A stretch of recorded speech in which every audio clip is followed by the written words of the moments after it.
اعوذ باللہ من الشیطان الرجیم بسم اللہ الرحمن الرحیم السلام علیکم ورحمۃ اللہ وبرکاتہ۔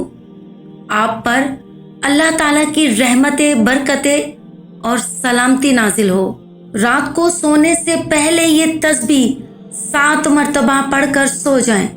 انشاءاللہ خواب میں آپ کو اپنی پریشانی، بیماری یا مشکل کا حل معلوم ہو جائے گا۔ یہ نہایت مجرب عمل ہے، آج ہی رات آزما کر خود دیکھ لیجئے گا۔ آج کا جو ورد بتانے جا رہی ہوں وہ ہر قسم کی بیماری میں مبتلا افراد کے لیے ایک خاص ورد ہے۔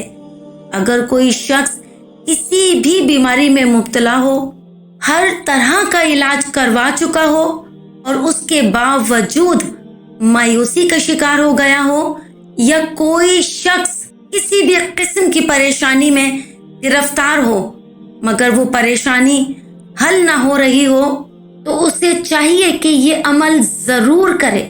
انشاءاللہ خواب میں اللہ رب العزت اسے اس کی بیماری کے حل کا راستہ دکھا دیں گے اور اسی طرح مصیبت اور پریشانی سے نکلنے کی راہ کی طرف رہنمائی فرمائیں گے۔ یہ ایک بہت ہی آزمایا ہوا عمل ہے۔ جب اللہ تعالیٰ کی طرف سے انسان پر کوئی بیماری یا پریشانی آتی ہے تو اللہ رب العزت ہی اسے اس بیماری سے شفا عطا فرماتا ہے اور اس کی پریشانی کو دور کرتا ہے۔ کبھی شفا کسی ظاہری سبب سے ملتی ہے اور کبھی بغیر کسی سبب کے بیماری شفا یاب ہو جاتی ہے، لیکن یہ بات یاد رکھیے کہ شفا تو اللہ رب العزت ہی دیتا ہے۔ اللہ تعالیٰ کے علاوہ کون ہے جو شفا دے سکتا ہے؟ اسی حقیقت کو اللہ پاک نے قرآن مجید میں یوں بیان فرمایا ہے، اور جب میں بیمار ہوتا ہوں تو وہی مجھے شفا دیتا ہے۔ لہٰذا ہمارے لیے ضروری ہے کہ اپنی بیماری کی شفا صرف اللہ سے مانگے۔ یہ بھی یاد رہے کہ علاج کروانا منع نہیں، لیکن علاج سے پہلے یہ ضروری ہے کہ نبی کریم صلی اللہ علیہ وآلہ وسلم کی تعلیمات کے مطابق ان چیزوں سے علاج کرنے کی کوشش کی جائے جن میں اللہ کے پیارے نبی صلی اللہ علیہ وآلہ وسلم نے شفا بتائی ہے۔ قرآن مجید میں اللہ تعالیٰ فرماتا ہے کہ یہ قرآن مومنوں کے لیے شفا اور رحمت ہے، اور ایک اور جگہ پہ ارشاد فرمایا کہ اے لوگو، تمہارے پاس تمہارے رب کی طرف سے نصیحت آ چکی ہے جو دلوں کے امراض کی شفا ہے اور مومنوں کے لیے ہدایت اور رحمت ہے۔ ان تمام آیات سے یہ بات واضح ہوتی ہے کہ قرآن کو روحانی اور قلبی بیماریوں کے لیے شفا کا ذریعہ قرار دیا گیا ہے۔ حضرت عائشہ سے روایت ہے کہ رسول اللہ صلی اللہ علیہ وآلہ وسلم مریض کے پاس تشریف لاتے اور یہ دعا فرماتے، اے لوگوں کے رب، تکلیف دور فرما، شفا عطا فرما، تو ہی شفا دینے والا ہے، تیری شفا کے سوا کوئی شفا نہیں۔ ایسی شفا عطا فرما جو کسی بیماری کو باقی نہ چھوڑے۔ لیکن افسوس کہ ہم لوگ قرآن مجید سے دور ہو چکے ہیں۔ آپ کو قرآن مجید سے ایک ایسا ورد بتانے جا رہی ہوں جس کی برکت سے آپ کے جسم میں کوئی بیماری نہیں رہے گی اور ہر قسم کی بیماری سے نجات ملے گی۔ یہ عمل نہایت خوبصورت اور مکمل طور پر قرآنی ہے۔ اس عمل سے اپنی بیماریوں کا علاج بھی کریں اور اپنے مریضوں کا علاج بھی۔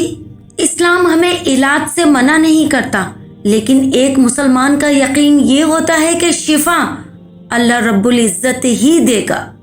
اسی لیے بیماری کی صورت میں سب سے پہلا کام اللہ کی طرف رجوع کرنا ہے۔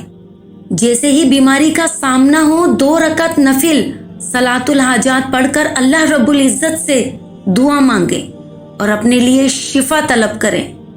اگر شفا میں تاخیر ہو تو صدقہ کریں، کیونکہ حدیث سے ثابت ہے کہ اللہ رب العزت صدقے کے ذریعے پریشانیوں اور مصیبتوں کو دور فرماتا ہے۔ حدیث میں آیا ہے کہ صدقہ گناہوں کو ایسے بجھا دیتا ہے جیسے پانی آگ کو۔ جو لوگ اللہ کی راہ میں خرچ کرتے ہیں ان کے لیے بڑا اجر ہے۔ مال صدقہ دینے سے کم نہیں ہوتا۔ اسی طرح ایک اور حدیث میں آیا ہے، صدقہ بلاؤں کو ٹال دیتا ہے۔ دوسروں کی مدد کرنے والوں کے لیے اللہ آسانیاں پیدا فرماتا ہے۔ قیامت کے دن انسان کا سایہ اس کا صدقہ ہوگا۔ اخلاص کے ساتھ صدقہ دینے والوں کے لیے جنت کے دروازے کھول دیے جاتے ہیں۔ اگر پھر بھی شفا نہ ہو تو معالج کے پاس جائیں۔ حدیث میں دیگر تعلیمات بھی ملتی ہے، جیسے آب زمزم اور شہد کا استعمال۔ علاج کروانا ضروری ہے، مگر علاج کے ساتھ ساتھ اللہ رب العزت سے دعا کے ذریعے شفا مانگنی چاہیے۔ یاد رکھیے، جو طاقت اللہ رب العزت نے قرآن پاک میں رکھی ہے اور جو قوت نبی کریم صلی اللہ علیہ وآلہ وسلم کے مبارک الفاظ میں ہے، وہ دنیا کی کسی بھی چیز میں نہیں ہو سکتی۔ آج کے اس قرآنی عمل کی طرف بڑھتے ہیں جو ہر بیماری کے لیے شفا کے لیے نہایت طاقتور ہے۔ اس عمل کو پورے یقین کے ساتھ کریں اور اللہ رب العزت پر مکمل بھروسہ رکھیں، وہ آپ کے جسم سے ہر بیماری دور فرما دے گا۔ یاد رکھیے، صحت اللہ کی بہت بڑی نعمت ہے۔ ہمیشہ عافیت کی دعا مانگیں اور شفا کی دعا پورے یقین کے ساتھ کریں۔ جتنا زیادہ یقین ہوگا اتنی جلد نتائج ظاہر ہوں گے۔ خود بھی اس پر عمل کریں اور اس پیغام کو زیادہ سے زیادہ شیئر کریں تاکہ دوسرے مسلمان بہن بھائی بھی فائدہ اٹھا سکیں۔ عمل کا طریقہ یہ ہے کہ رات کو سونے سے پہلے سورہ شمس 7 مرتبہ، سورۃ اللیل 7 مرتبہ، سورۃ الضحیٰ 7 مرتبہ، پھر یہ دعا 11 مرتبہ پڑھیں۔ اللہم اجعل لی مخرجا من احوالی، اے اللہ میرے حالات سے نکلنے کا راستہ بنا دے۔ باوضو سوئیں، کپڑے اور بستر پاک ہوں۔ یہ عمل 7 دن کریں۔ انشاءاللہ پہلے، دوسرے یا 7 دن کے اندر خواب میں مسئلے کا حل معلوم ہو جائے گا۔ اور کثرت سے استغفار کریں، اپنے گناہوں پر استغفار کیجیے۔ استغفار ہر دعا کی قبولیت کے لیے ضروری ہے۔ آخر میں دعا ہے کہ اللہ رب العزت تمام بیمار مسلمان بہن بھائیوں کو شفا عطا فرمائے، ہمارے رزق میں برکت دے اور ہمیں اپنی حفاظت میں رکھے۔ آمین یا رب العالمین۔ اپنا بہت خیال رکھیے، ہمیشہ مسکراتے رہیں اور مجھے بھی اپنی نیک دعاؤں میں یاد رکھیے۔ اگلی آڈیو میں ایک نئے ورد، ایک نئے وظیفے کے ساتھ ملاقات ہوگی۔ تب تک کے لیے اللہ حافظ۔